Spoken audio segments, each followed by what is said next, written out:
Pila ka mga talisaynon nga naapektuhan sang pagbahagi na reklamo nga wala na dala sa lisa sang LGU sa mahatagan sang financial assistance. LGU nagpatag nga hindi tanan kwalipikado nga mahatagan sang kwarta. Yaring balita ang aton gintutukan. Narusda kapader, mga bayo nga hindi na mapuslan, kag balay nga napuno sang lao. Pag-ampo ni Nanay Dolores, napuno ng balde sang iyang aluha, apang padayon nga ginapaligban ang problema nga dala sang pagbaha sa Terisay. Isa sa nagapalibog sang iya ulo kun bala na dala ini sa listahan sa makabaton sang financial assistance gikan sa LGU. Wala kami ka bill to sang 7,000 guba nga balay ara kami sa bibi sang suba wala aksyon gitanan pati sa barangay diyo. Pati amo na ibulig bugas mama mo na pro ang amon ginahulunan guba gidyato.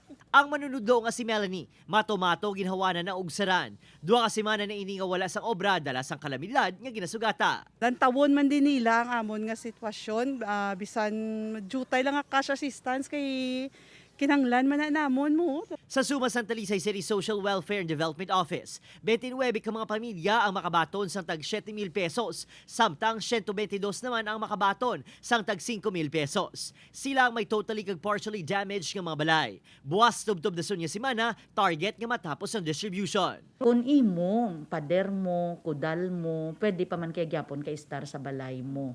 And also, signaton mga damage nga mga appliances, amenities naman niya sang balay mo. Pero you can still live in your house.